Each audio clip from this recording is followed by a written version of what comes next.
Right. Hello, everyone, and thank you for joining us today for our session, the Creative Climate Chats, the first in the series this year. My name is Sharice Johnson. My pronouns are she, her, and I am a policy and advocacy lead at Julie's Bicycle. I've been here since last September. My background is in environmental science and environmental justice and just various kind of policy work in that space, in science policy. Description of myself: I am a brown-skinned woman with a fabulous afro and wearing a black V-neck t-shirt, and my background is kind of a hodgepodge of various things on the wall, and some plants. So just to get into what we're doing today, and a little bit of background about this session, the series. In 1972, Stockholm hosted the first United Nations Conference on the Environment. And this next June, Sweden and Kenya will be hosting the 50th anniversary event. So this is the first in a talk series leading up to Stockholm Plus 50, where we'll explore the way in which the cultural and creative sector can and are rising up to the challenges of sustainability transformations. Today's webinar is part of the Julie's Bicycles Creative Climate Leadership Program, currently taking place across Scandinavia in collaboration with Diego Galafasi. For those of you who are unfamiliar with Julie's Bicycle, we're a pioneering nonprofit organization mobilizing the arts and culture to take action on the climate and ecological crisis.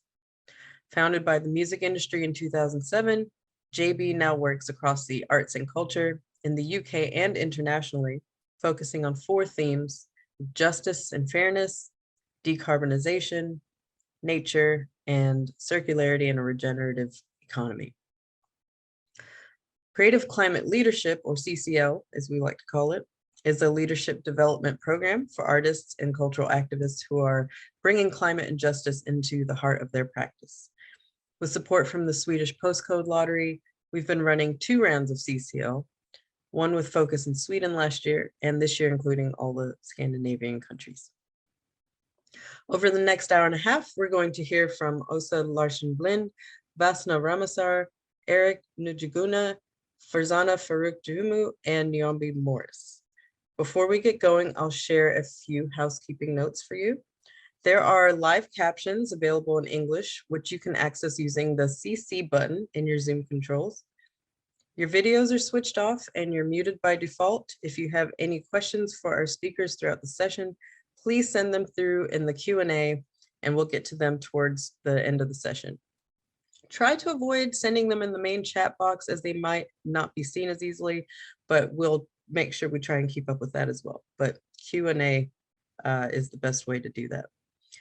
If you have any technical difficulties, please use the chat function and contact Diego Galafasi, who can support you. Or also we actually have a few people who you can contact, but Diego, Chiara Badiali, and Enna Uefu are all available for you if you have any difficulties with tech. And importantly, keep the conversation going on social media. You can use the hashtag Creative Climate Justice, and that way everyone can follow along really easily. And yeah, let's move on to the discussion. So I'm really pleased to announce and introduce Åsa Larsson Blind, the she, her, who's the Vice President of the Sami Council. She's been a member of the Sami Council since 2008 and elected president in the period 2017 to 2019. She was, as first female, elected chair of the National Sami Association in Sweden from 2019 to 2021. Larsson Blind has long experience from work in Sami organizations. Larsson Blind lives in Uvre in the Swedish part of Sapmi, is part of a reindeer herding family and holds an MSc in Human Resources Management and Development. So I will let you take it away, Åsa.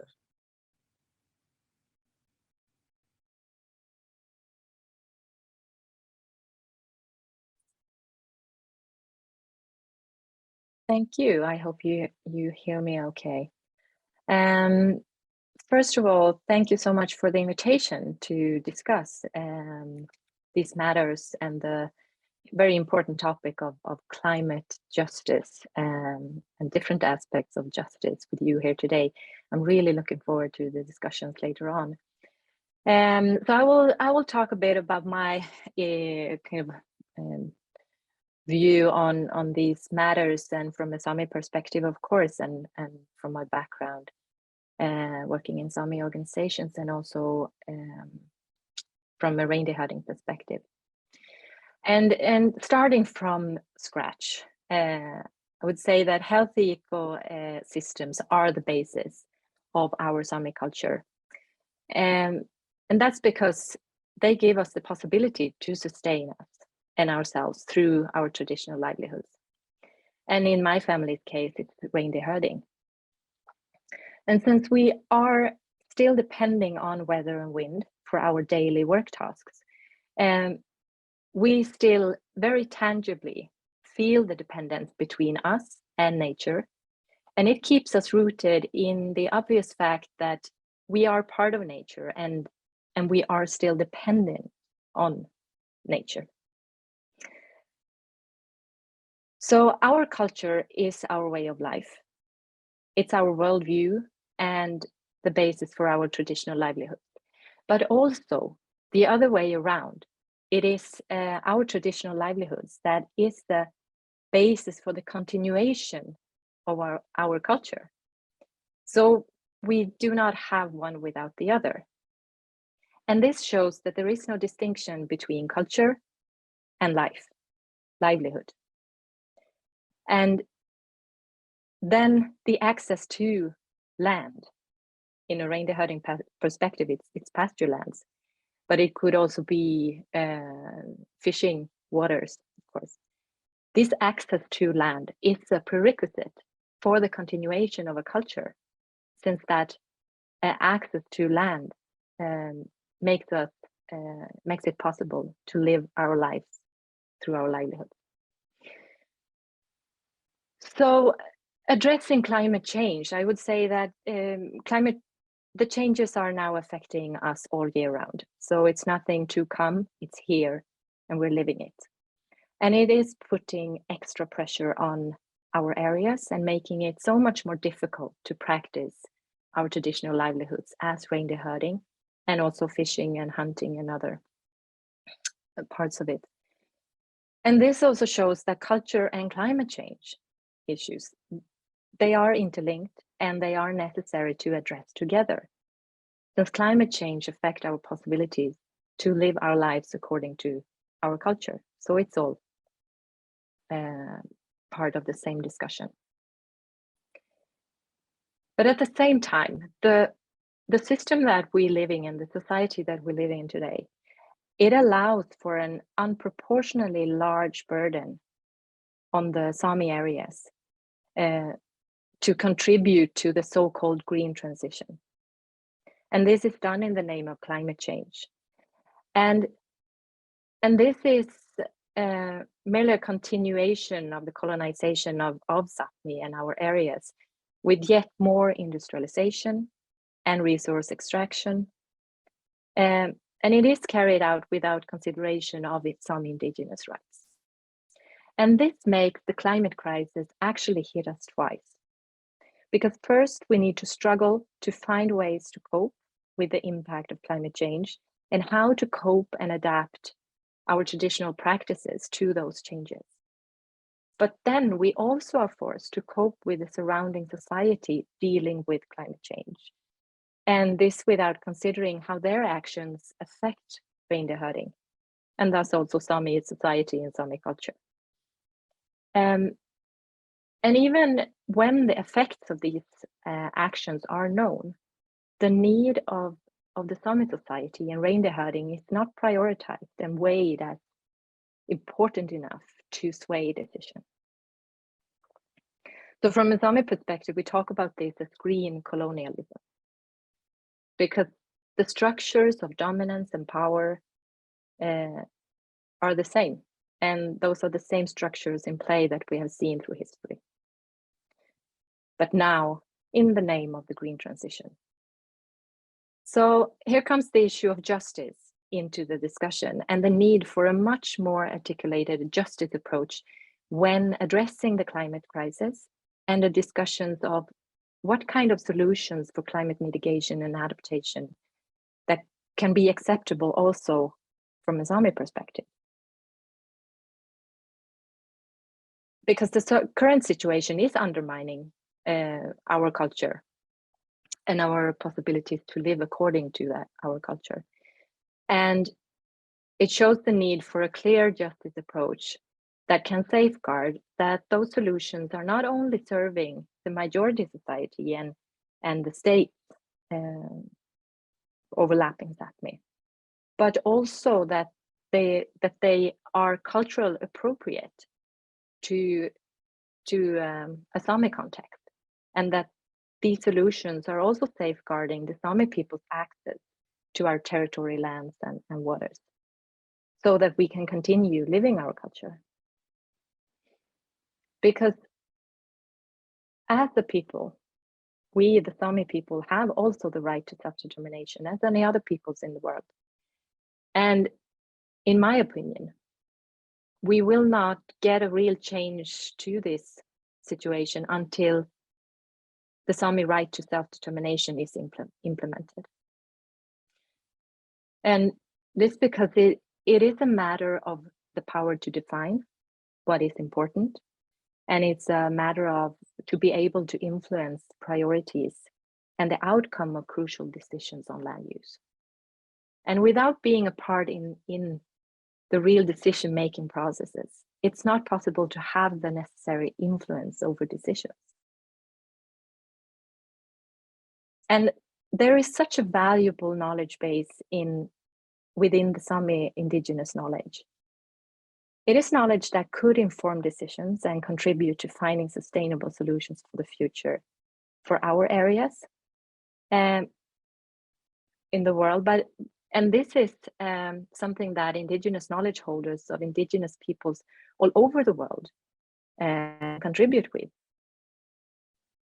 But so far, up until now, we are being kept from contributing by the exclusion from decision making for us. And this is not just, and it does not make up for a good foundation to take the necessary decisions towards a sustainable future where every voice is included. And not until the Sami and other indigenous peoples have the real and meaningful participation, not until then, it will be possible to make use of the extensive knowledge that indigenous peoples have about their own lands, but also the mindset of sustainability and responsible resource use is something that indigenous peoples would be able to teach the world. So participation is truly a question of justice in all sectors when it comes to cultural justice and also climate justice. And what I believe is needed is to broaden the perspectives and lift a broader range of voices when it comes to both climate issues and also cultural issues. And not letting the climate discussion only be about industry and energy. We also need to talk about it as a broader societal issue, what it means to transform a society. And for that, I mean that we need to question the foundations, the economical structures that is actually what, in my view, the modern economical structures of the world, it's what has put us in the climate crisis in the first place. So going forward, we need to discuss on what foundation we build a sustainable society going forward, and how to secure that just transition towards that society. And in that discussion,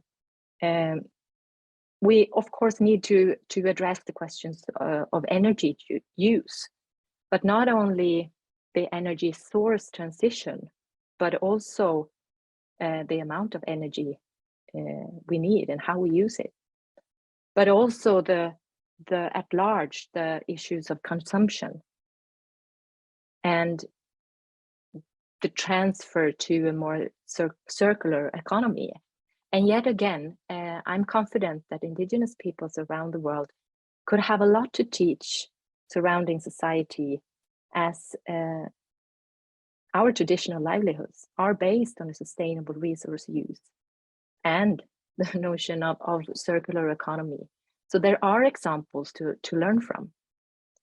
And I believe that the cultural and creative sector can play a very important role in also in these discussions, as that sector are already lifting issues and discussing in other societal discussions. So I see that it would be it's the potential of a great contribution from that sector also when it comes to issues like climate justice, but also cultural justice, to broaden the perspective and lift more voices in the discussions. So I think I'll stop there. I'm so looking forward to the discussion later. Thank you. Thank you so much for that wonderful introduction. I personally really, the point you make about these distinctions between being a part of nature, but then being dependent on nature. This is really important to remember, because I do think that, you know, I'm going to make this generalization, but we as people tend to separate ourselves from what nature actually is, and that ends up leading to pretty destructive practices. Also, just what you said about participation being so crucial. We do have to, and you know, not even just, I feel it's not even just the idea of a seat at the table, but of deliberate interaction and knowledge exchange. That's really important. Thank you so much for your insights. So now we are joined by 3 speakers representing the youth movement, Fridays for Future, and their working group, MAPA, that foregrounds the most affected people and areas. Today we've got Eric Njuguna, a youth climate justice and human rights organizer from Nairobi, Kenya. She's the campaign lead at the Kenya Environmental Action Network, co-leads the National Fridays for Future group, and is the campaigns director at Kenya Environmental Action Network. She's worked with youth across Kenya, East Africa, and Africa to build advocacy campaigns and build pressure on African leaders to take action on the climate crisis and mobilize the youth in Africa. And Farzana Farooq Jumu is a climate activist based in Dhaka, Bangladesh. She's also a co-founder of Kath Pencil, an organization for teaching the unprivileged children in her area. Farzana's journey against the climate crisis started in 2017, but she joined Fridays for Future Bangladesh in 2019. And last but not least, we have Nyombi Morris, is a climate activist from Uganda, a #SolvingIt honoree, United Nations Office for the Coordination of Humanitarian Affairs Ambassador, and CNN Environmentalist of Tomorrow, who began his activism as a result of the direct impacts like flooding that disrupted his family's source of livelihood and forced them to find a new place to call home. I will let you take it away.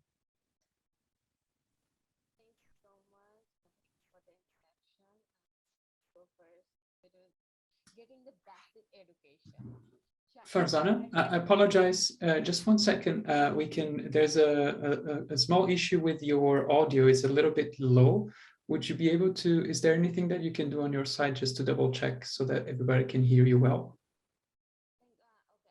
Well, is it better now? This is better. Thank you. I'm sorry about the problem. So what I was saying is like I'm from Bangladesh, so I was talking about the problem in Bangladesh and how actually people in the coastal area have to walk like 4 to 5 kilometers just to get drinking water. and children have to children have to miss school because they have to go for the search of water, and with cyclone and river erosion, people loses their lands, their wealth, and also the hope of their stable life. Students have seen their schools go underwater with the possibility of getting a basic education. Child marriage, internal migration, air pollution, unplanned cities. These are the some problem we are facing because of the climate crisis, and we have one of the most internal migration history for the climate crisis. And this is all because of certain injustice happen within the climate change, because climate change is happening and it doesn't have borders. Yet some countries, areas, or people have more affected than the others. That's not only because of the geological position, but also about the capacity of adaptation and mitigation. The inequalities is making the gap between the countries who have more capacity to adapt than the others, and the equalities are never created if there is no injustice.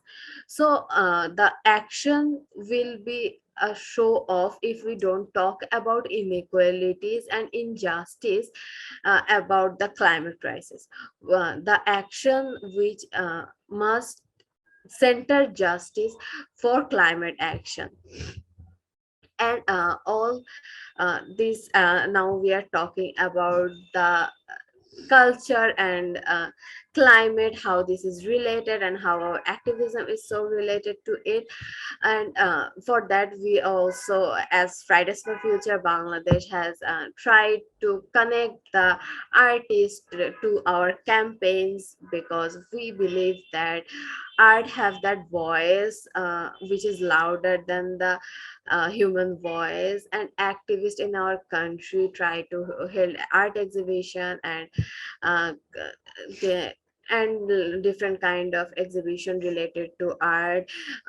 We are trying to make films which actually talk about injustice, and also with climate life. This year we are trying to connect with some musicians so that we can make program about rivers in our country, because for Bangladesh, rivers are very important for the livelihood of local people. So we are trying to collaborate with the artists. They are trying to make songs about the seven most important river of our country. And all this is because as an activist I have encountered workload when I have to study and be in activism, and always I feel like music was a great healer to me and always supports me. And other than music, movies, dramas, paintings can have that voice which is more louder, and it can relate to all the people. So we really try to include all that people through the art, and the culture we always have is more important than that. My culture actually taught me not to stay silent when the operation took place. I have seen the history of my culture always stand for the okay oppressed people. My culture shows me how we can be sustainable with our local solution, and not to be in a capitalist system where everybody must need a global solution.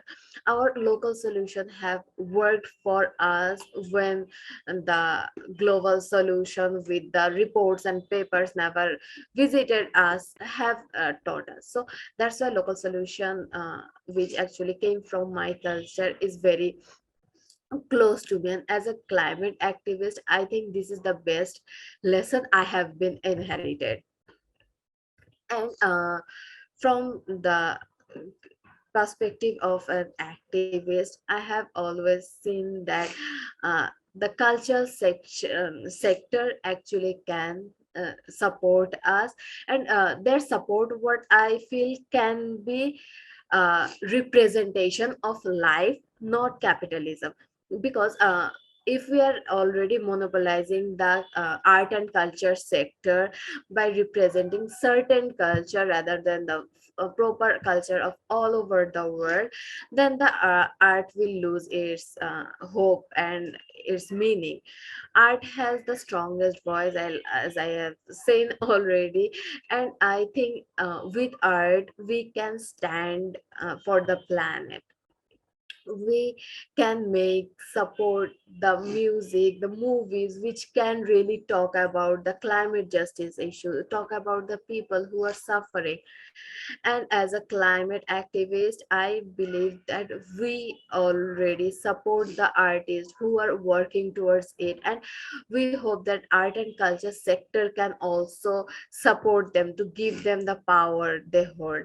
And that's my belief, and I hope a lot of activists will uh, believe the same. And I will not talk about more. I think Nyombe can go next.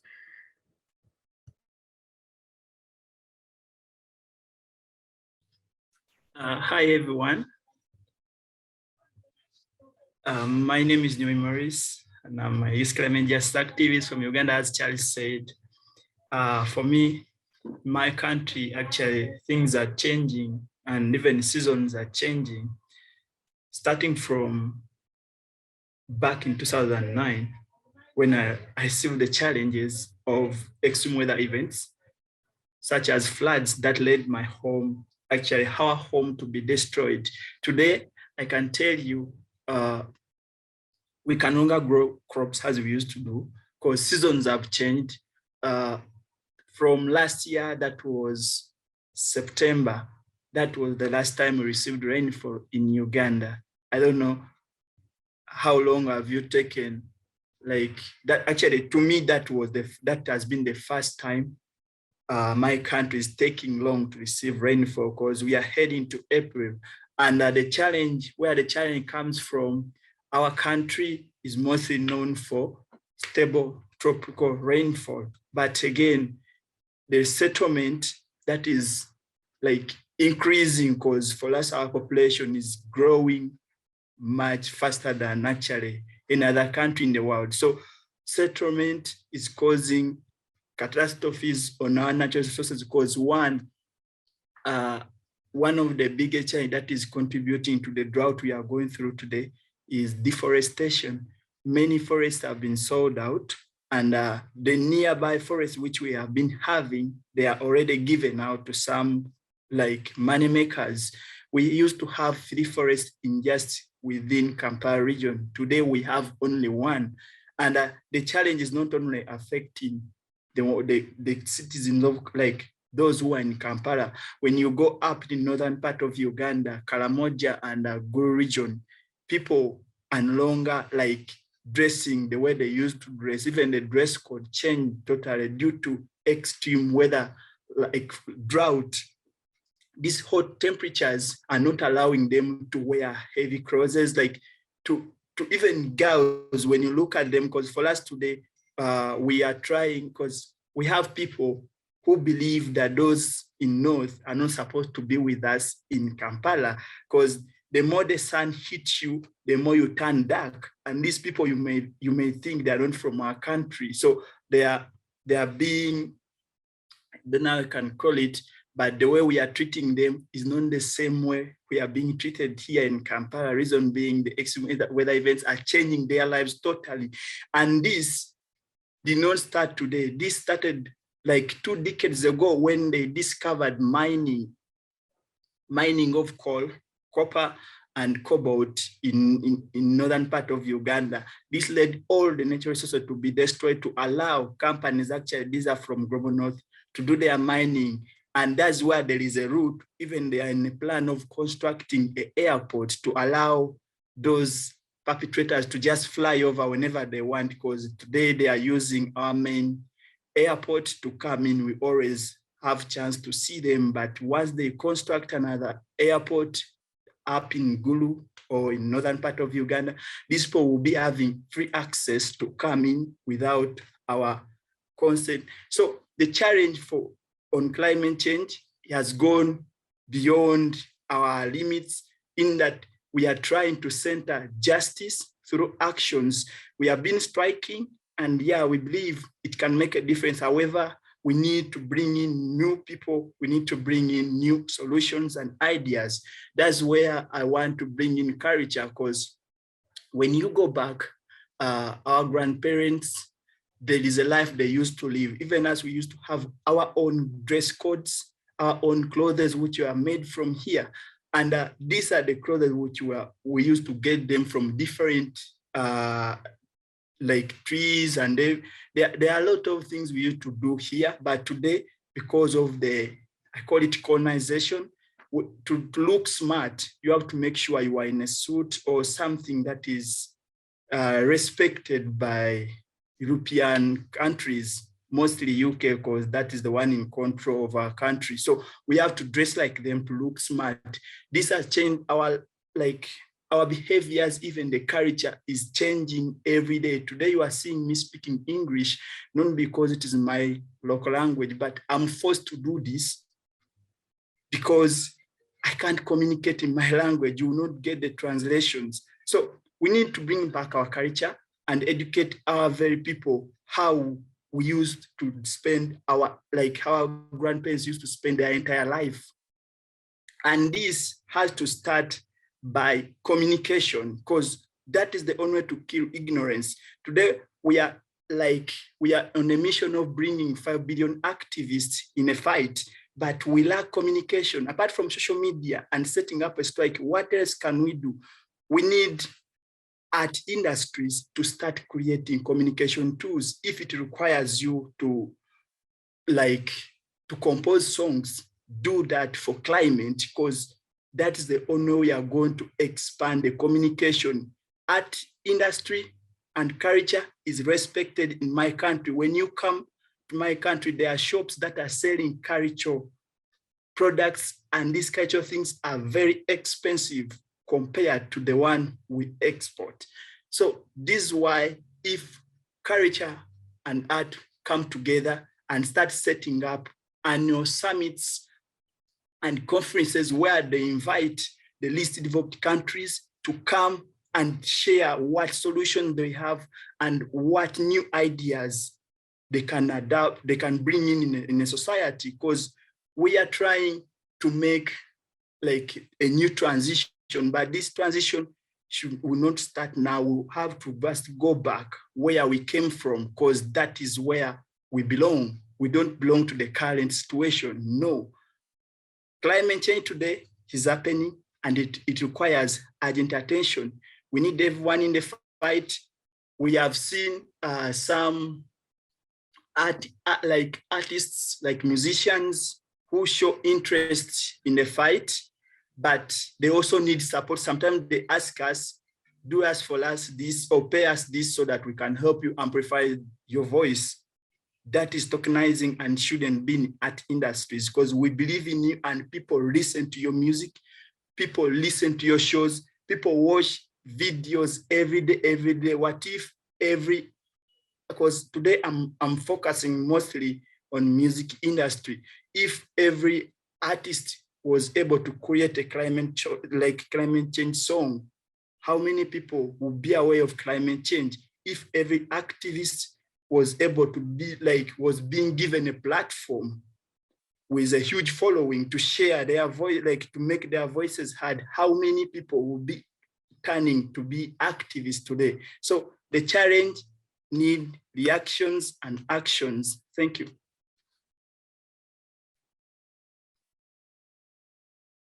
I think Eric can go on.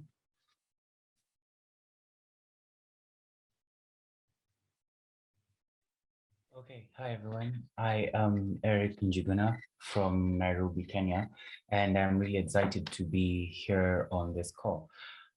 If at any point you cannot hear me, just let me know in the chat. And so the climate crisis is already wreaking havoc in our own daily lives. In Kenya, last year, there was a drought that prompted the national government to declare drought a national disaster. And drought is a familiar climate catastrophe in Kenya, among floods and other catastrophes. And right now there's also severe drought that is putting millions at risk of severe hunger in the Horn of Africa, and it is even further exacerbated by the ongoing crisis in Ukraine, because many African countries depend on wheat from Ukraine. So Russia is literally bombing the world's breakfast, and it is exacerbating the ongoing droughts or hunger, exacerbating the hunger conditions in areas where the climate catastrophe is already hitting. And the climate crisis is not is not a new thing. I mean, I became a climate activist because in 2017, there was a drought that hit Nairobi, and having seen the impacts of the drought on our own communities, especially lower income communities were often the ones who are economically disadvantaged. That is when I decided to be a climate activist. So I became a climate activist, not out of necessity, because we don't have the privilege to ignore the impacts the climate crisis is already having on our own communities here. And that having joined like Fridays for Future and Zero Hour, that marked my debut in the climate movement. And now, where does justice come in the question of climate? I mean, it's easy to see it as a point of like science limiting carbon emissions, but if you look at it from that perspective, then you're actually missing the point, because as I said, the climate crisis is already wreaking havoc on our own daily lives. But I also said that economically disadvantaged communities are bearing the brunt of the climate crisis. If you saw the drought that happened in Nairobi in 2017, that prompted me to become a climate activist, economically disadvantaged communities were bearing the brunt of the climate crisis, because as a result of the drought, the prices of water increased, and because of the demand and supply laws or something like that. I don't know economy, but that raised the prices of water, and economically disadvantaged communities could not buy the water. And the drought that happened last year, women and girls, especially girls, underage girls, bore the brunt of the climate crisis because of COVID-19 and the climate crisis. You'd see that there was a drought, especially in northern Kenya, and which led to girls being married off so that the family can get dowry payments so that they can be able to buy food. I think there is a Times article on that, and you can read it. So it's women and girls, economically disadvantaged communities are bearing the brunt of the climate crisis, and this is as a result of capitalism. And if you want to look at the climate crisis and solving the climate crisis, you need to look at it from a systemic point of view. I mean, people look at, okay, we need to put oil in the ground, but it's not just a matter of putting oil in the ground, because if you see how the oil is mined in global south countries, the profits are not even from the profits are not even going to global south countries, they're going to global north countries. And this is just literally colonialism. I mean, for oil to be mined in global north countries, there have been wars in Libya, in Kuwait, and it's not seeing this and looking at it from only, okay, putting oil in the ground, without looking at putting oil in the ground will also mean land justice for people in the global south where this oil is mined. Then you're actually missing the point, because there is no way you can put oil in the ground without colonial countries loosening their grip on our countries, because in any case, they're the ones who are benefiting from oil in global south countries. And as I said, the people bearing the brunt of the climate crisis are also the ones bearing the brunt of the so-called solutions, because of the neo-colonial agendas that dominate in today's global climate politics. I mean, some of our previous speakers have also talked about the shift to renewable energy. You cannot talk about the shift to renewable energy. I mean, it looks like a good thing, and it is a good thing. That's what we need, and scientists do agree on that. But you cannot talk about the shift to renewable energy without talking about the extraction of the minerals that go into creating these renewable energy batteries and solar panels. Looking at the DRC, where almost half of the world's cobalt is mined, there's literally child labor in the supply chain, and workers in those mines are exploited less than $1 a day, and that is a textbook definition of exploitation as it is. And you cannot talk about the shift to renewable energy without talking about fair trade and without talking about workers' justice, because climate justice is workers' justice. It is talking about fair trade, it is trade justice. And you even look at climate finance, for instance, because of course we need climate finance to support adaptation in global north countries. But if you look at climate finance as it is, according to an Oxfam report, 80% of climate finance that has been given to global south countries has been in debt form. And that is why climate justice is debt justice, because we need to the climate finance needs to realize the historical role global north countries have in causing the climate crisis. So when it comes in the form of debt, we are literally paying for the for a crisis we had negligible role in causing. And the burden shouldn't be on us, because we are paying debt for which also often comes with like the additional payments on debt, and that is just injustice. And that is just the neo-colonial agendas that dominate in global climate politics. Aside from that, even look at the other solutions that are being talked about, like say like building walls to support to stop sea level rise. I mean, that is a good thing, but if you don't build those policies with communities, because communities need to build to be in decision-making spaces, if they're not there, and their knowledge in working in their own ecosystems is ignored, then you end up building walls that stops their own economic activities, like fishing. Where communities have been fisher folk for centuries and centuries, and they're not able to practice their culture. So you need to come from a point where you integrate local communities in the decision-making processes, because if you're not, then they're also not only bearing the brunt of the climate crisis, but also of the so-called solutions. And that is what even the IPCC report that was just released recently, the AR6 Working Group 2 report on climate impacts and adaptation, what they call maladaptation.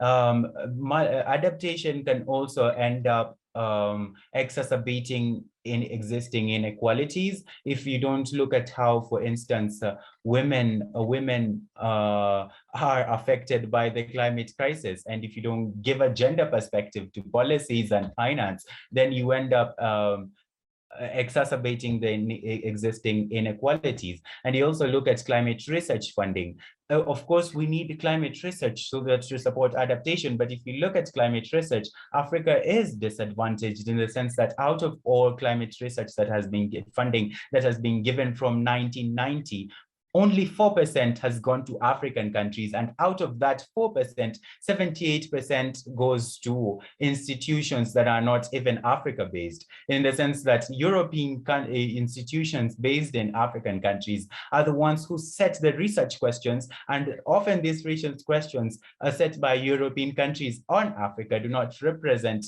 the needs of local communities. So in the end, it's funding from European countries to European countries about Africa, on Africa. And you just see how controversial that could be. And now so to solve the climate crisis, you cannot talk about the climate crisis without dismantling colonialism, capitalism, exploitation that of course is related to either patriarchy and colonialism. And that is just what it is. And in arts and culture, we also face the same common enemies. And injustice anywhere is injustice everywhere. And in arts and culture specifically, while the climate crisis is also erasing culture, the neo-colonial agendas that dominate in the art sector are also leading to the erasure of culture. I mean, our own cultural artifacts are in global north coffers museums in global north countries. And that just shows how we are facing the common enemy, because our art, I mean, if you look at museums in Germany and the UK, art that was stolen in Africa from African countries actually are in like are in coffers of museums in like the UK, the Royal Museum or something. I don't know the name of the museum, but there is points of signages in fighting the very system that dominates that dominates in both the art sector and that leads to the climate crisis. And that is something that we need to fight together. Both artists and activists need to come together and look at the systems so that in the end art benefits all and we're able to have justice for communities. And also I mean, I have been a Fridays for Future activist for years, and we have definitely worked with artists in our own work, especially during the Climate Live tenure, where we invited musicians to, it's really catalyzed the movement here in Kenya. So artists especially in the area of movement building, artists have an integral role to play in highlighting issues, especially on how building the gap between privilege and reality, because if you're privileged to not bear the impacts of the climate crisis, you're not able to connect with how it's affecting the people, and art has the power to bridge this gap so that everyone is able to join the climate movement. And that is how art can work in terms of like storytelling or bringing people together, that kind of thing. And I hope that going forward, artists can be able to build partnerships, stronger partnerships with people in the climate movement, so that we not only dismantle the neo-colonial agendas that dominate in both the art sector and in global climate politics, but also in the sector of movement building, in the sense that we are able to bring the masses together to fight for justice. Thank you.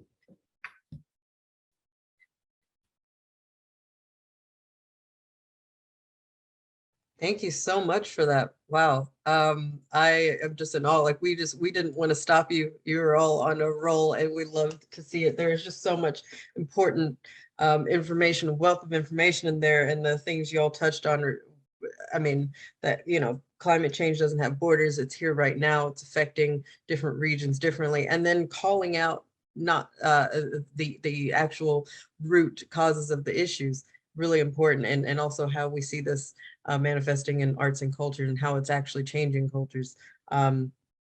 This is all great stuff. And we'll definitely need to talk more about that. But first, I need to introduce our last lovely speaker.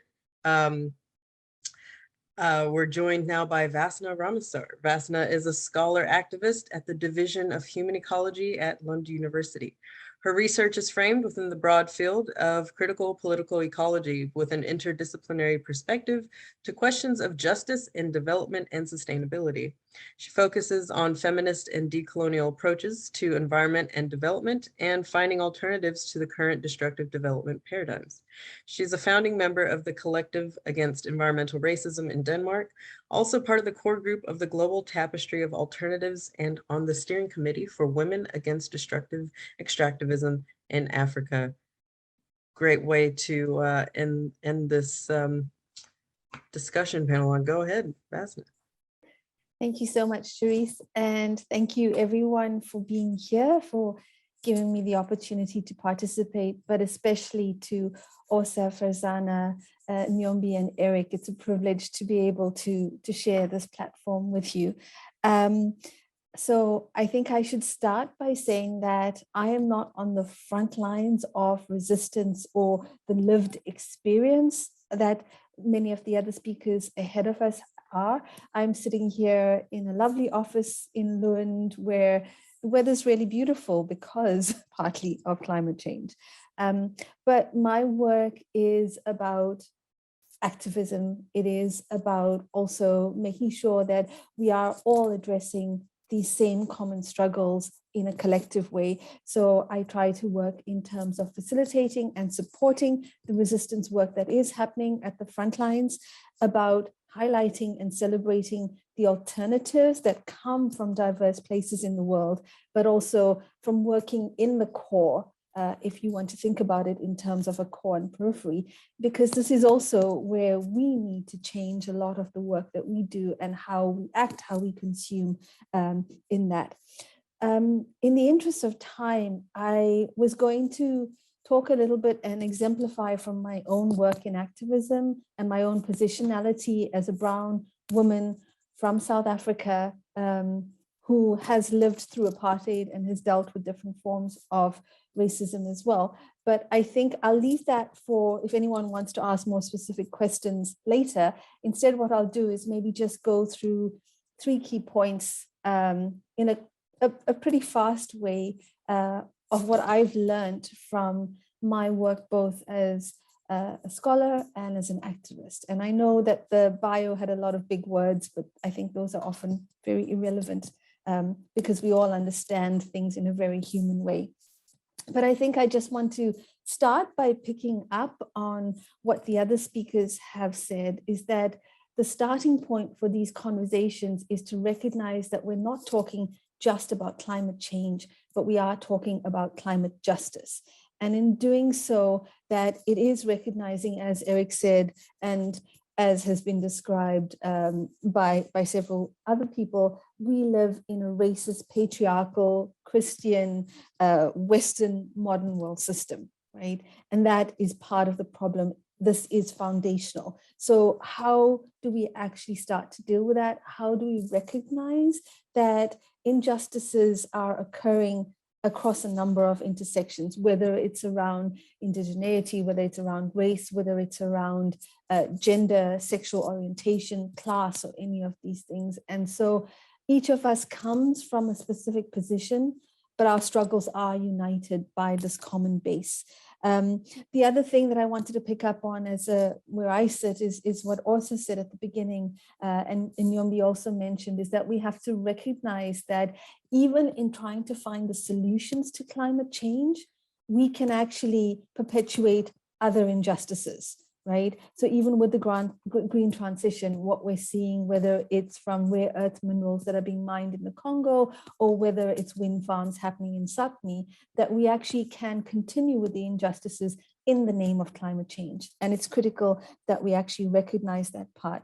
And then I think the third starting point for me is that it's not just about resistance. And I think Orsa alluded to this as well, is that in many of our societies, in many of the cultures, there is actually a different way of doing things. There's a different way of being in the world, of relating to nature, that is fundamentally important to actually help us to find alternatives, radical alternatives to the current system that actually might take us towards a more sustainable path.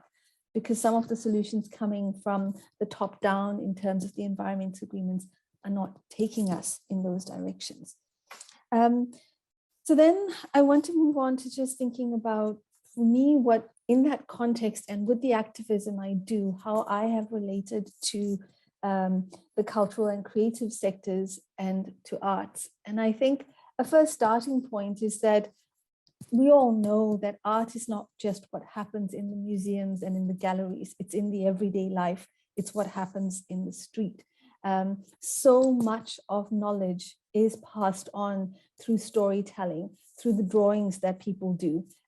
This is all part of art, but this is also where the creative and cultural sector have a role to play in lifting those up, in bringing space to that.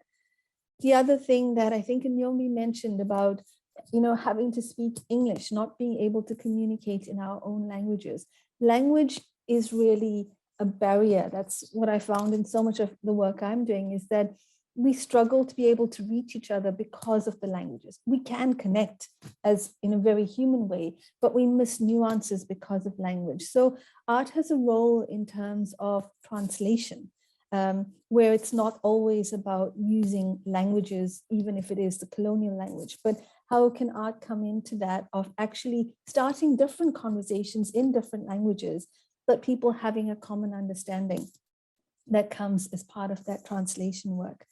I also think that in the work that we're doing for climate justice, art is really important in terms of emotions, giving space, creating space for emotions to be felt, to be held, to be recognized and acknowledged, whether it's grief, anger, joy, solidarity, how we actually use artistic means to actually bring that forth and create that space. Art is also really important in terms of the imaginaries. People have said that it's easier to imagine the end of the world than the end of capitalism. And we need to imagine something else. We need to create the other stories. We need to give space for other stories, other future imaginaries to come through. So how do we use art to do that in terms of that heterotopic imaginary is, I think, a critical point for me. It's also really important in terms of the human nature connections that several of our speakers have talked to. Who are we in the world? Who are we as part of nature?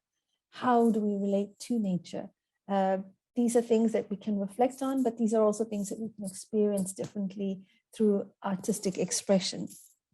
And then finally, I think artistic work is critically important in terms of acknowledging and building a pluriverse, right? Being able to actually give space for the richness of our cultural diversity and of our biological and ecological diversity to actually be shared in spaces and to create the opportunity for conviviality and convergence to happen. Because that's what we need, both to bolster us through our struggles and our resistance, but also as we take those steps to actually change the system as a whole. I want to then come to my third main thing that I want to bring up, and that's sort of, perhaps I sit a little bit more like you, the attendees, rather than the participants, in trying to figure out, how do I navigate my role, my position? How do I stop feeling like an imposter in activism? Because my life is not at threat every day. My culture is so blurred that I don't know what I can claim and where I fit in. But there are some things that I think are really important in bridging the work between activism and art, especially when working with youth and indigenous communities and other voices that are often marginalized. And the first is obviously just the part of our role is to listen, to bear witness and to learn. The other is that we can support transnational connections, just something like this event here, which brings, activists from different parts of the world together, is hopefully going to continue into a different kind of conversation.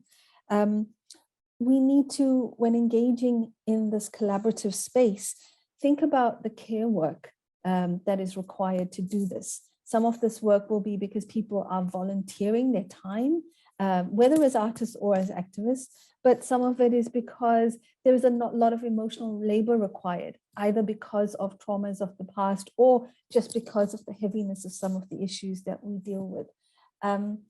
Also recognizing the slow violence that is prevalent all the time. And I use that as a concept to kind of talk to the fact that, firstly, we all deal with microaggressions, but especially when working in marginalized communities, that there are so many ways that we put people into boxes or undermine their credibility or their knowledge. And how do we actually work with those traumas when we're trying to engage with each other?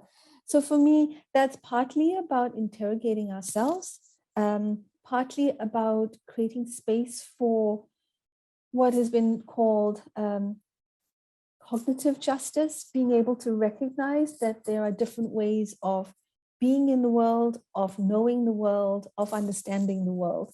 And how do we actually relate to each other when we come from different positions on that?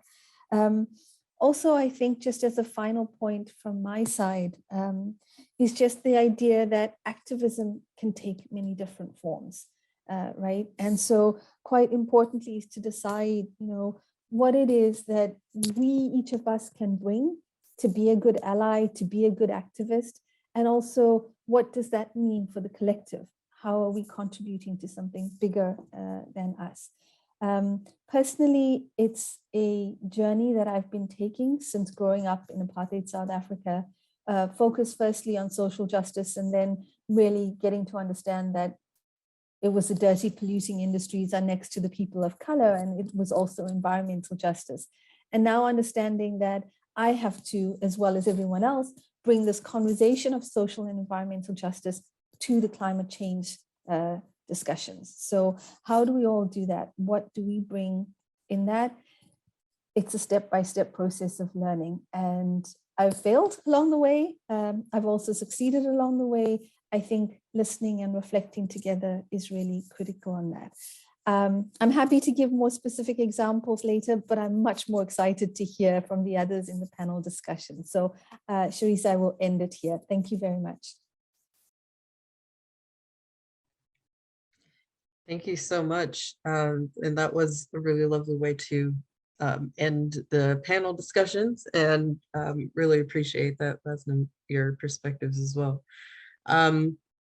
So we did go a bit over because we did not want to stop any of you. You were all on a roll, and it was just some wonderful, wonderful things coming out of these discussions. But that does mean we're a little behind on discussion. So what we'll do is we'll get into the short discussion questions. And it looks like right now we only have one question in the Q&A from the audience. So hopefully we'll get to that towards the end. But we're just going to use this time to speak to all of today's panelists and just ask you a few follow-up questions. I think I will start with a question for everyone, and then we'll get to some specifics for each person.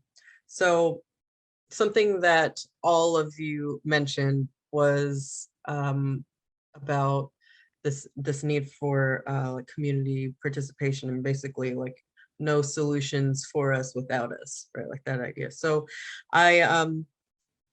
my question is like, what do these solutions look like? Like, what does a good bottom-up solution look like? And what does working with communities in a deliberate way actually look like? Because I feel like this is something that people hear a lot, and then they think, especially governments and such, they'll say yes, okay, we're gonna do some community participation, but I don't think they actually know what that's like in best practice. Can you offer any insights there? And whoever, you can just jump in.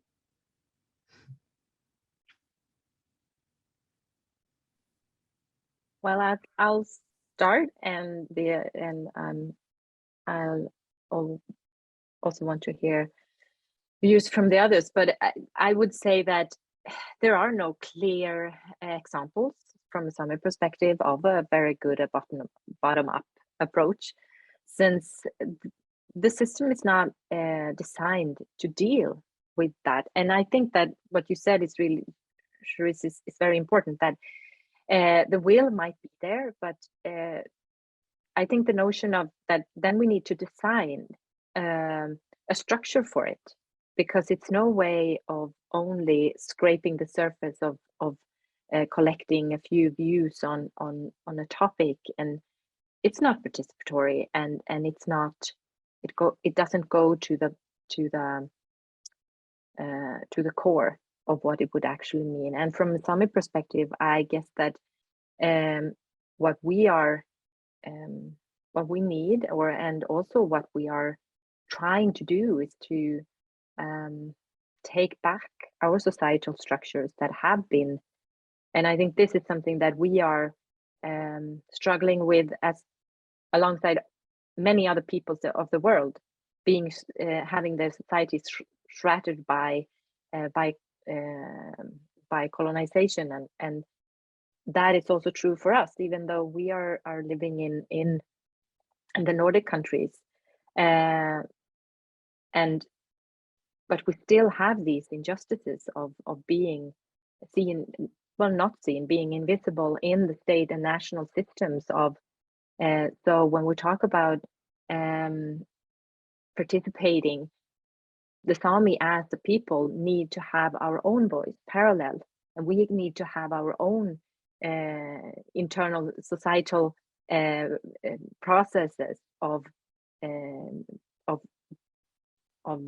this developing our positions on things that we can then influence and give input to others. But since we are always in minority when we're talking about on a national level, our voices are not heard as long as we do not have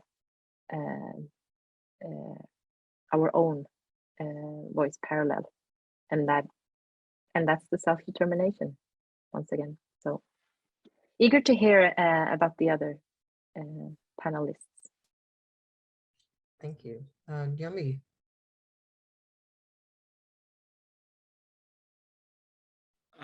Okay, on that, just wanted to add in something.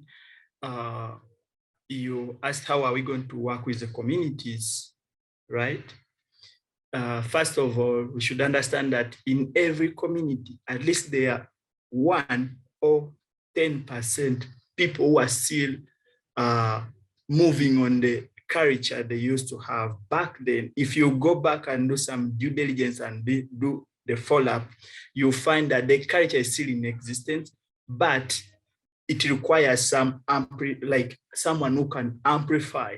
What I mean is, you cannot work with community unless you go back and do some follow-up and see what exactly they need and how were they like 50 years ago, and how are you willing to bring back their lifestyle that they used to have, because that is the justice we want.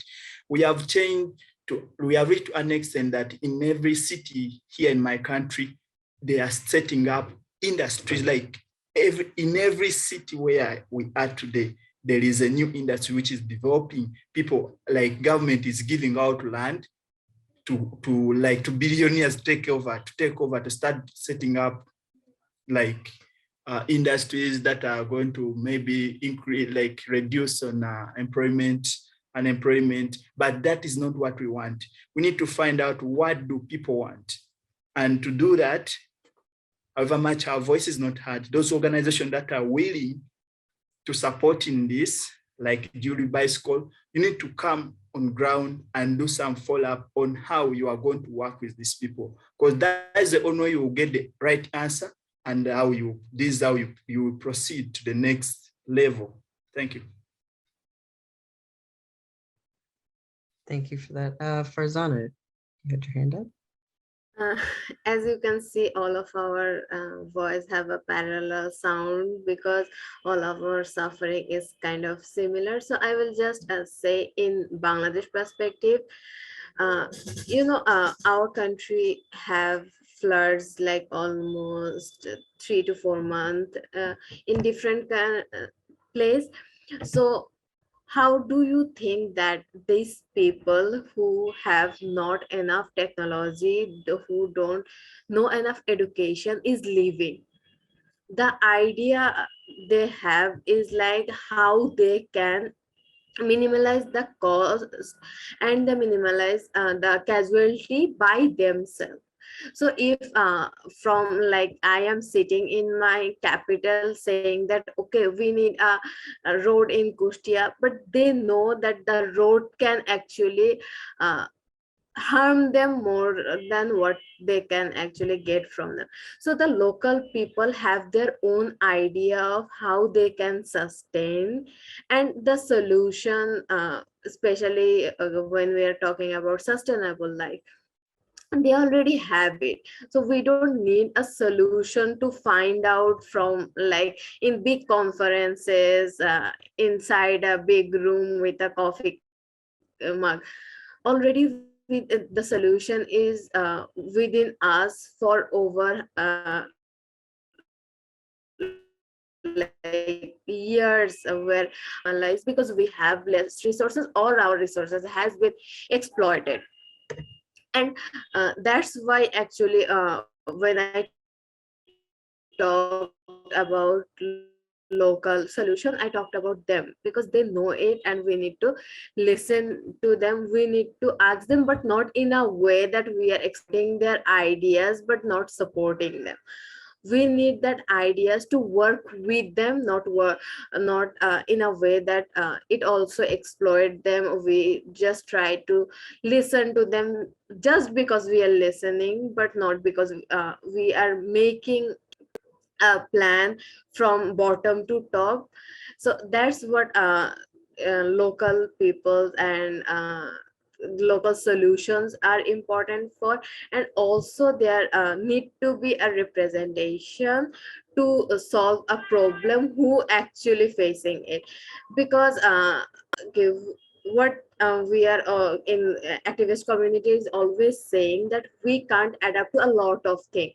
So are we also discussing about them? We are talking about technology helping us solving the food insecurity, but the food insecurity is when we are actually making is industrialized. We are losing the paddy we have. Like we had 400 kind of paddy, now we have like 6 or 7 kinds.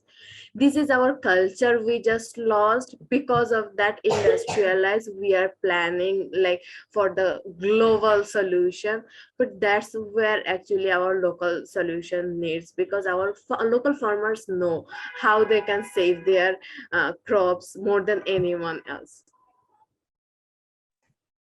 Thank you for that, Farzana. Eric. Okay, mine is just going to be very quick. I have been in so many spaces, like decision-making spaces, policy-making spaces, talks with NGOs who are trying to incorporate the voices of marginalized communities, indigenous communities, and having seen the tokenization that goes on in these places and the exploitation of our labor in these spaces, I have even blocked my mind to actually including of the global South voices in on the table, because right now it has, for me, it has become synonymous to tokenization, and that is what it is in a capitalist world, in a neo-colonial world.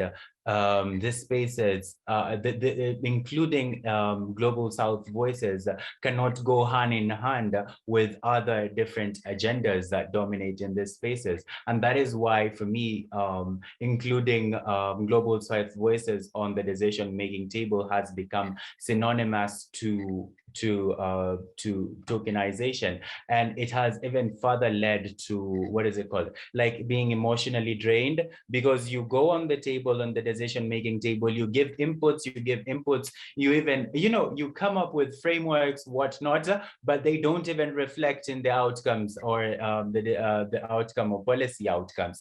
And that is just what I'm talking about. So including, I think an alternative should be embracing global South leadership, embracing indigenous leadership in bringing about the change, because they are indeed the global majority, and they're the ones who are also bearing the impacts of the climate crisis.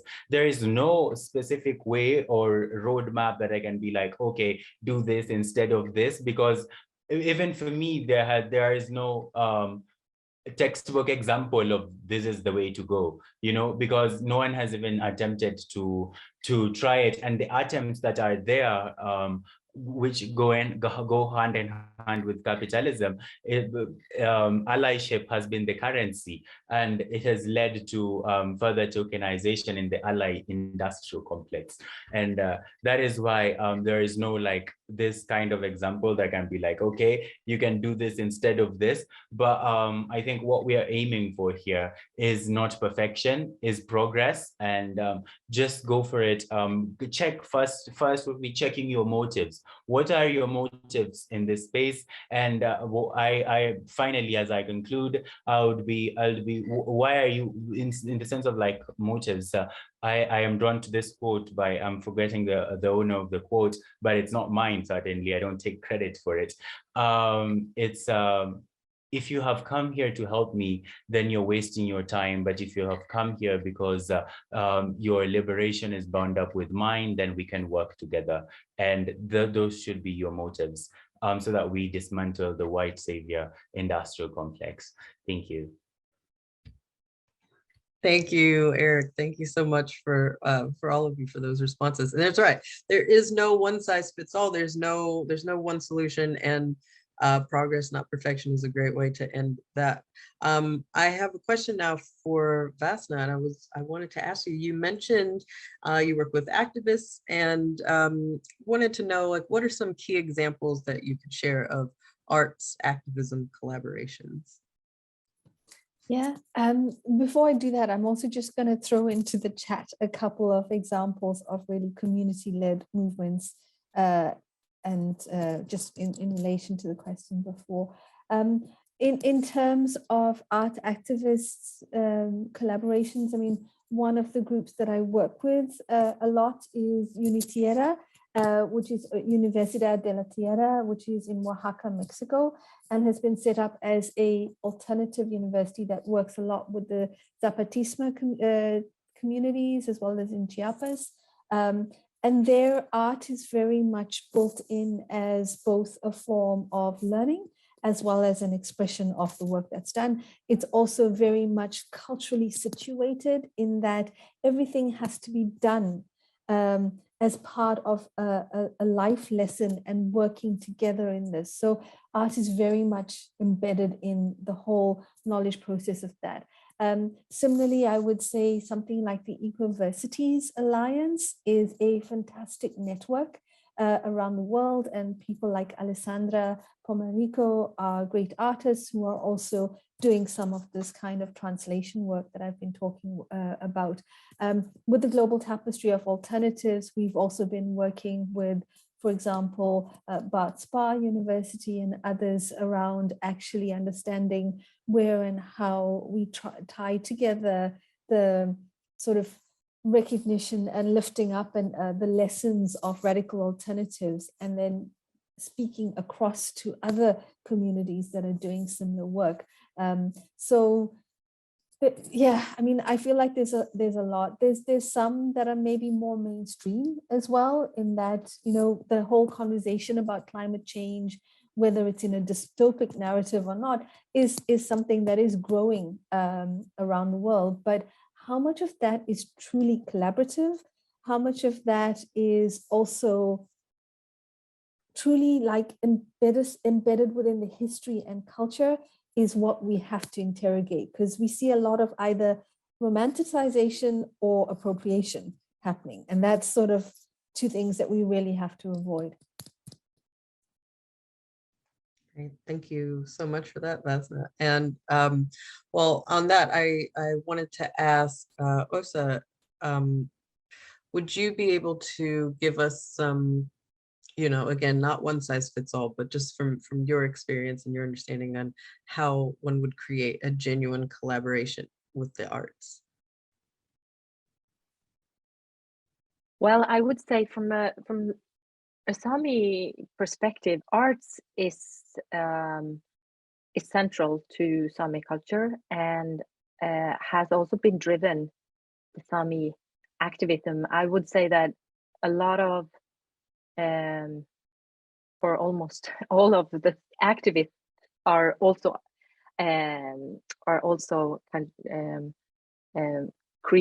active in creative industries and also in artists, and from a Sami perspective. And one example of that is actually the art biennale in Vienna, in Venice.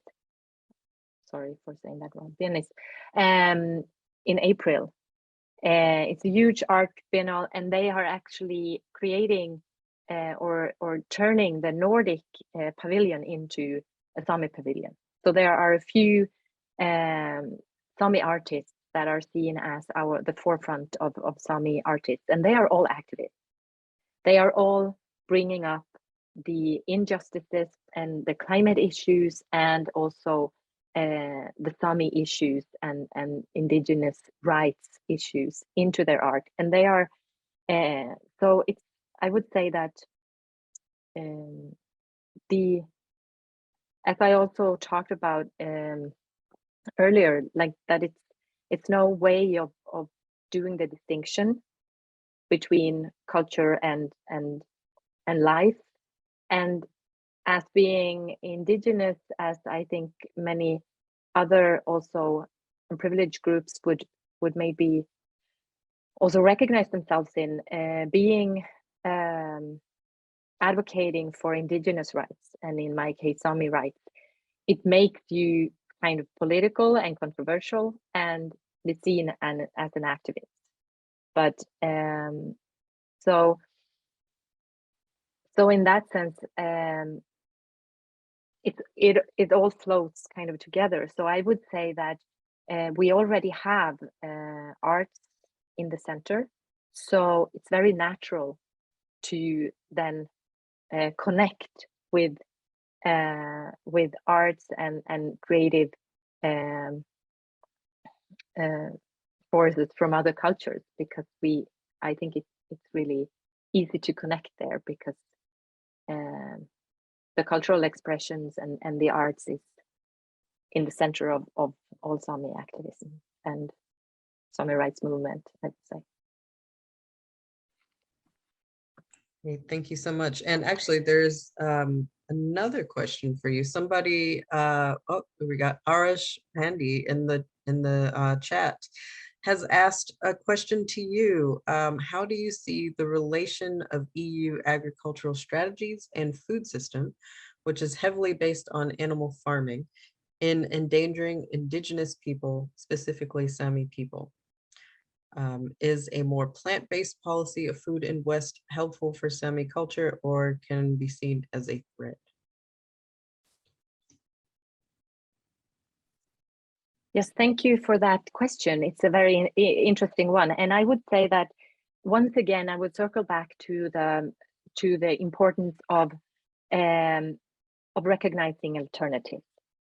Because if we look at the EU and the agricultural policies from the EU, it's a huge industry, and it's mostly focused on these huge agricultural industries and farming and monoculturals, and these are the type of agriculture. And I'm not saying that there are not other forms of agriculture within the EU. I'm not saying that, but if I'm generalizing, and it's mostly these large industries that are actually causing this loss of biodiversity and adding to climate crisis. So I would say that it's once again, it's the need for recognizing alternatives. And it is a huge movement also internationally now to recognize food systems and the importance of food systems. And even here, it's the need for recognizing the indigenous food systems, because of course we need to evaluate and we need to consider what we eat and how it's produced. But it's not only a question, even though of course globally we need to consider the amount of meat that is produced in these large industrial agricultural industries. But it's also about what kind of meat you eat. For example, our free grazing reindeer do not have the same climate impact as other kind of meat. So it's about recognizing the alternative, recognizing also indigenous people's food systems as a part of a solution, and also these. And I think if it was Erik or more that talked about earlier, the local alternative, because I also think that when we look to local alternatives and try to take back the opportunity to be self-sufficient and sustain ourselves on our local resources, I think that could also not only help with, it would be a societal action actually, not only addressing food systems, but also in many other factors that are affecting the climate crisis actually. So I think once again, it's the recognition of differences in culture and that we do have options, we do have alternatives. Thank you so much for that. And I think that's a great note to end on. We do have options, we do have alternatives, and as everyone says, it's about system change, right? And transformations of society. So that's all for now. Thank you so much to Osa Larson Glynn, Vasna Ramasar, Eric I'm so sorry, I just I need some water. Eric Njuguna, Farzana Farooq Jumu, and Nyambi Morris for joining us for this fantastic conversation, really enlightening. Thank you also to Diego Galafasi and to the Swedish Postcode Lottery for funding the Creative Climate Leadership Program. As we mentioned at the start of this webinar, this is a part of a series from Julie's Bicycle, Exploring Creative Climate Leadership. You can find out more about the next 2 episodes on our website, creativeclimateleadership.com. This episode is also part of Julie's Bicycle's series of creative climate chats, where we're in conversation with incredible leaders in the art and climate space. You can watch the full series online at the link in the chat. Keep an eye out for new resources by following JB on social media at Julie's Bicycle, following the hashtag Creative Climate Justice, or signing up to our mailing list. If you'd like to hear more about JB's creative climate justice work, check out our podcast, The Color Green, our film series with the British Council, and our film series, The Color Green and Conversation at Grand Junction in London. You can find all of these on our website, juliesbicycle.com. The recording of this event will be available on our website shortly. We'll send a follow-up email for you. There will be a short survey at the end of this. If you can spare a moment, please do fill out and help us to keep improving our event offerings.